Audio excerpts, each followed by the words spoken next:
Joy is missing in us. Love is missing in us. Connection is missing in us. And as this fight is becoming unbearable, there is tremendous amount of stress. You see yourself separated from Mother Earth. You see Mother Earth as someone who needs to keep giving you, and you taking from it. What we want is human beings who know what they are doing and have a purpose to make this world a better place. In that state of oneness, all the 30 trillion cells in your body are in harmony. All these broken pieces of mirror have come together and you have become this one beautiful piece of mirror and impacting humanity's consciousness towards oneness. Oneness is the only solution. The problem we have today with the world is divisiveness. How are all of you doing? Andru ella unnaru? Allaru nalla irkingla? Aap sab acche hain? What is oneness? Why oneness? And what happens to you when you are in that state of oneness? Oneness is the highest state of enlightenment that any human being can achieve. Today, each and every one of you are here to move into that state for a few seconds or a few minutes. And as you move into that state, you will create a world oneness wave. And this wave will be like a lightning that will hit the dark clouds. The dark clouds represent the suffering, the pain, and the problems that humanity is going through. There are only two ways you experience consciousness. Consciousness is matter, energy, everything that you see, everything that you don't see. This entire universe is consciousness, and you experience this consciousness either as I consciousness or one consciousness. Now, when you experience your life from I consciousness, it is a consciousness that is divided. It is a consciousness that is separated, that sees life as separation. It is a consciousness that is driven by judgments. It is a consciousness that has tremendous amount of conflict. When you live in I consciousness, you are fundamentally a conflicted human being, a divided human being, a disturbed human being. But we as human beings have this tremendous capacity to move from I consciousness towards one consciousness or towards oneness state. And as you learn to live in that oneness state, you as an individual become a beautiful individual. Your family becomes beautiful. Your society becomes beautiful. Your nation becomes beautiful. And the world itself becomes beautiful. But when you are living in I consciousness, there is so much of division that is happening. When it comes to your family, you are divided with your hurt, with your anger, with your fear, anxiety, and stress. But when you are able to move and live in a oneness state, that entire relationship in your family transforms to love, connection, and compassion. When you are living your life from this I consciousness, which is divided and separated, you see the fellow human being as a competitor, as your enemy, as someone who is constantly challenging you, as someone whom you need to constantly overtake. You are in a state of constant disturbance, anxiety, and stress. When you move to the oneness state, that same relationship with the fellow human being transforms into love, connection, partnership, and tremendous amount of joy. Today, what is missing in us? Joy is missing in us. Love is missing in us. Connection is missing in us. All this can happen to you when you awaken to the state of oneness. That is the real solution. When you awaken to the state of oneness, your connection with all living beings on this planet, everything that you see in this planet is a living being. It is because of this planet that we are alive, and it is because of us that the planet is there. When you awaken to that state of oneness, you have tremendous amount of gratitude and love towards Mother Earth. Right now, you see yourself separated from Mother Earth. You see Mother Earth as someone who needs to keep giving you, and you taking and taking and taking from it. But when you are in that oneness state, you heal the Mother Earth and you receive the blessings from Mother Earth. Oneness state is the most extraordinary state where all forms of division, all forms of separation, all forms of judgment, all forms of disappointments, everything ceases to exist. It is a great state where you feel one with yourself, one with your family, one with your friends, one with this entire world. Now, why this oneness? If you look at us, if you look at human beings, we are like a broken mirror. Within us, there are so many fragmented pieces. There is one piece which is wanting to follow the ideals that your mother has taught you. There is one broken piece which wants to follow the ambition that your father has taught you. There is one broken piece which is all the right and the wrongs of life that your teacher has taught you, or some book has taught you, or religion has taught you. There is another broken piece which is a husband or a wife that is tremendously hurt with each other. There is another broken piece which is a child that is completely lost and does not have the love of the parents because the parents are super busy. There is another broken piece which is you not knowing, what am I doing with this life? Why am I here? What is all this going on? What is the real purpose of my life? All these pieces, the ambition, the values, the hurts, the anger, the insecurity, all these pieces, different conflicts, they are all fighting within you. And as this fight is becoming unbearable, there is tremendous amount of stress, tremendous amount of anxiety that is building in you. And as this stress and anxiety is building in you, you move into addictions, you break relationships, you hurt people, you are lost, you don't know who you are at the end of the day. Oneness is a state where all these broken pieces of mirror have come together and you have become this one beautiful piece of mirror. Oneness, when you awaken to the state of oneness, this disintegrated you starts to become integrated. Remember, the more disintegrated you are, the more broken you are, the more stressed you are going to be, the more angry you are going to be, the more frustrated with life you are going to be, the more lost you are going to be.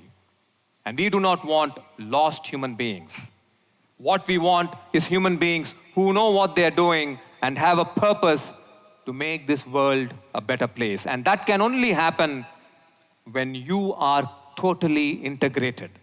And that is the state of oneness. When you are in that state of oneness, that integration has happened. There is no more broken glasses. There is no more broken mirror within you. Those pieces are all gone. They have integrated. And as you have integrated, you become a blessing to your family. Your family starts to integrate. And as your family starts to integrate, your community starts to integrate. As your community starts to integrate, nation starts to integrate, and globally we, as one humanity, start to integrate. This integration is so important. And this can only happen when you are in that state of oneness. That is the power of the state of oneness. When you are in that state of oneness, all the 30 trillion cells in your body are in harmony. Disharmony is unhealthiness. Disharmony leads to health issues. But when you are in that state of oneness, there is total harmony and communication between all your cells. When you are in that state of oneness, there is harmony in your family, there is love in your family, there is connection in your family, there is a purpose for your family. Your family becomes a blessing. When you are in that state of oneness, you have harmony with the fellow human being. You see that person as a friend. You see that person with whom you can nurture and make a journey together. When you are in that state of oneness, all living beings become part of you. There is no more division, there is no more separation. You clearly know that every living being on this planet is part of you. When you are in that state of oneness, you have started to heal Mother Earth. Mother Earth can feel you.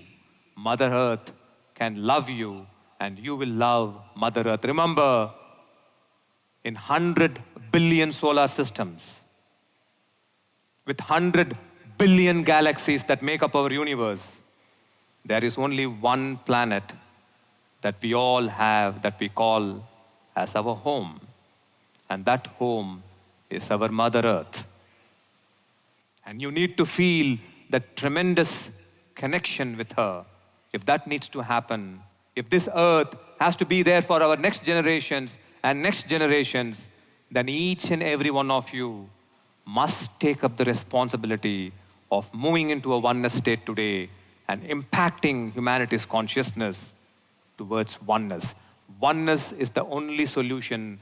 The problem we have today with the world is divisiveness. And all forms of division is created by the human mind. When you move beyond your mind into the realm of consciousness, you experience oneness. That is why World Oneness Day. This is not addressing an individual's problem or a family's problem, but rather it is addressing the global problem. It is addressing the entire humanity's and every form of living being's problem. The greatest and the most efficient way to contribute and solve humanity's problem is by living in a state of love, connection, compassion, gratitude, and oneness. When you can master the art of living in that state, you have begun the journey of transforming the world. And that is what is happening to each and every one of you here today. Namaste. Namaste.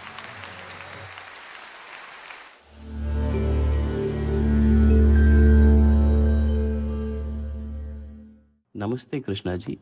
There are times when we find ourselves caught in attitude. How to suppress or control it? Like arrogant attitude? Yes. See, every youth has attitudes, and that's part of growing up. As you are growing up, attitudes are there. But attitudes, to make it more precise, is judgments. You constantly judge the other. So you judge, this is right, this is wrong, this is the way it needs to be, this is the way it should not be, this must be done, this must not be done, this should have happened, this should not have happened, this person should not have spoken to me this way, must be speaking to me this way. So it is a constant process of judgment that is happening in your mind. And when your judgment becomes a lot, you have too many attitudes or too many perceptions. Now, when a particular kind of attitude becomes very obsessive, you need to bring awareness to that. That is, for example, many of you here or some of you here might have an attitude of seeing everything in a negative light. "Ah, what is this? There's nothing great about it. Okay, let me do it tomorrow. Oh, how can this person be good? No, if this person is good, this person is just acting. Seeing everything in a negative light. That is an attitude. There's another attitude where you feel very inferior, very superior, and put everybody else down. Try to put everybody else down so that you can feel superior. So commenting on their looks, commenting on their intelligence, commenting on their language. So all this is judgments. Unfortunately, human beings, and especially in your age, you grow up with a lot of judgments. Now, when you have too many judgments, there is no relationship. If you keep on judging, can you relate? It's impossible to relate, right? So understand that you need to move beyond attitude into what is real. Because attitudes and judgments are not real. And when you get stuck to one judgment, you stop seeing the truth. The person might have actually changed. The situation might have actually changed. Things could be actually getting better. But since you're stuck to this judgment, you will never see the truth. So understand that when you have an attitude and a judgment, you are stuck in life. If, for example, you think that what I am studying in the classroom is enough for me to be successful, you come to that attitude.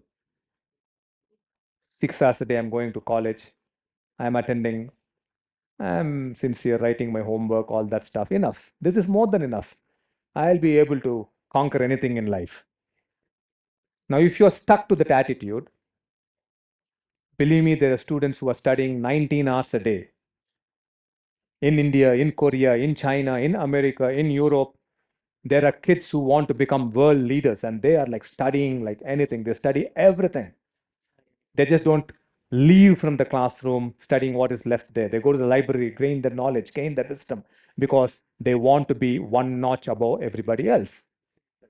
Now, if you're stuck in this attitude, what's going to happen to you? Understand that the only way you will be successful today is when you have a spectrum of knowledge, a spectrum of wisdom, and an understanding of what's happening in the world. For that, you must read a lot, you must interact a lot, you must have your general knowledge expanded. If you do that, then you're not stuck in an attitude, you're not judging, and you're not stuck in life. For example, girlfriend and boyfriend. Let's say the boy hurt the girl or the girl hurt the boy, right? Horrible person. I will punish this person. However nice he is to me, next 10 days, I will not talk. I will not respond to the messages. I will teach him a lesson or I'll teach her a lesson. It's an attitude. Though the person is changing and has realized he or she has done something wrong, but you are stuck to this attitude. So understand, when you are stuck to a perception and an attitude or a judgment, you have stopped progressing in life. You have stopped growing in life. You have stopped changing in life. Your world becomes that world. That attitude and that judgment is your world. And you are in that shell. You are a prisoner of that attitude. And once you become a prisoner of that attitude, you are the prisoner. And life is a jail. You're not experiencing life at all. So you have to break free of these attitudes. You have to break free of judgments. You must have a mind that is open to learning, open to change, open to understanding. And you must take life as an adventure. Life is not going to be the way you want it to be. Life will be the way it wants to be. You have to become adventurous, like in the maze trying to solve the problem, like in a forest trying to find your way. That is life. If you can become adventurous and you can train your mind to become adventurous, solving problems, then life will be fantastic. You will be the ruler of your life. But if you're going to think, no, no, I want my life to be in this particular way and I'm going to make it happen, then no. That's an attitude. So contemplate that's why meditation is important. In meditation, bring attention to what kind of attitudes and judgments you have about others and in life, and see if those judgments are really true, and then change it. Then you're flowing with life and you become very successful. Sri Krishnaji, how to draw a line between a healthy comparison and a toxic one? See, there is no mandatory rule that you should compare. Okay, so but you must understand the nature of the mind. Okay, just like you understand how a heart functions, how a brain functions. One of the natures of the mind is to compare. It's born with comparison because it's conditioned, I would say. It's conditioned to compare because your parents compare, your uncles and aunts have compared you, the system compares. Whatever you see on social media is constant comparison, and everywhere there is something that's projected which is better than you. Always, when you start looking at life, you always see that there is something better and you're always someone who is inferior. How much ever you might have achieved in life, there's always something better. That post keeps moving. So comparison is created so much in the society because ultimately it's comparison that makes economy flourish. You want something that someone else has it, or you want it because you want to feel good about it. So I want that. So comparison is the nature of the mind. Now, can you conquer this comparison? Yes. You can conquer this comparison when you are clear about what you want in life. When you are clear about your purpose in life, when you are clear about your goals in life, and most importantly, when you are healed within. All comparison comes from hurt. Someone or something has hurt you and made you feel low, made you feel inferior, made you feel you are not good enough. And when you feel you're not good enough as a student, as a doctor, as a husband, as a wife, as a child, then that comparison has taken strong roots within you. You start comparing. So you need to heal from that. There is nothing called healthy comparison because once you have a purpose in life, you know where to go. So there is no healthy comparison. All comparison is bad. There is a big thing of role model, right? Role model is a healthy comparison. But you start off with a role model and then you are way behind that role model. And then unfortunately, you go into again stressful state because you're unable to keep up with that role model. So understand that there's no healthy comparison. All comparison is unhealthy. But you can have your goals and you can learn from others. You can always learn what did that person do to get there. That is something that you can learn so that you can get there. But if you're going to feel, okay, that person has that and I want that at any cost, then you are in the wrong direction. So every one of you here, if you want to conquer comparison, become very clear about what you want. Comparison arises when you're not clear about what you want. When you're confused, you fall into comparison. And believe me, understand this, that each and every one of you in this room are unique. You are completely unique. So you cannot be like the other. Never ever try to be like the other. Your parents, your grandparents, your ancestors, they were all different. All that today science says that 3 generations of information flow into your cells. That is, you carry the information in your cells of your parents, your grandparents, and great-grandparents. That is science today. So you are very unique, she is very unique, everybody is very unique. You cannot become like the other. Have that understanding and become very clear of what you want. And keep going back to that place again and again. This is what I want. And through learning and understanding, that want can change, but it should not change completely, but it can become better. Hello, Sri Krishnaji. High expectations from oneself and parents stresses us. How can we avoid this? High expectations are good, but it must come from a place of loving it, not from a place of parents telling you or society telling you or you comparing yourself with something. What is high expectation? You making $1 billion a year is satisfying to you? Where is the ceiling? Where is the limit? There's no limit, right? Even if you make $1 billion a year, Elon Musk is going to be still richer than you. Okay? So it is not that at all. You keep your expectations where you want to keep it from the perspective of 1, you loving it, 2, from what you're really capable of. Okay? I coming here cannot get inspired, I should become a doctor. I'm not capable of becoming a doctor. Okay? So understand that first is loving what you're doing and then raise your bars. So if you can do that, nothing like that, and talk to your parents.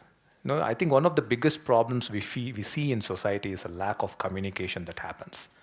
And that lack of communication is happening because there is this tendency, oh, they won't listen to me. It's a very hard communication. But I feel that if you have the strength to keep telling them that this is what it is, I think that there'll be a point where they will listen. Or make them do a soul sync meditation. Their brain will come to alpha and then they will listen. Key is you become clear. And as I told again, every one of you are special. You are special. There is no question about that. So why do you want to feel inferior? You can only feel inferior by the external. See, every human being experiences inferiority by comparing through looks, by comparing through intelligence, wealth, what else? So relationships, friends, all this. That will always be different to everybody. It can never be the same, So I have this understanding. You are unique in your own way. And you need to find what that is. And you need to become a compassionate, loving human being and love what you're doing. And raise your bars in that. Become expert in that. Become master at one thing. And if you can become a master at one thing, you'll be superb. So keep those expectations in a sensible way. Not in a way that is not practical. Right? So you have to be very, very clear what is practical and what is it that you can achieve. You have only 15 hours in a day. And in those 15 hours, probably only 5 hours a day where you can give your 100%. I'm saying 5 hours is a lot. People only give 1 hour. So what can you do in that 1 hour? So be practical about it. And as you keep achieving your goals, keep increasing it. That is life. You can keep moving forward. And there you will slip back. Life is always moving 10 steps forward, slipping back 8 steps, but you have moved 2 steps. That is life. But some people fall back 8 steps and then they fall back another 8 steps. Then that's a problem. Okay? See, life is going to be challenging. It is going to be hard because things are not in our control. Say, what is in our control? Nothing is in our control. Spirituality is different from religion. Okay? Be very, very clear. Spirituality is about your inner world, going within and finding ways to be free of your stressful states. Religion is very, very different, where you surrender to God, you ask for a miracle, a blessing, all that stuff. That is different. This is different.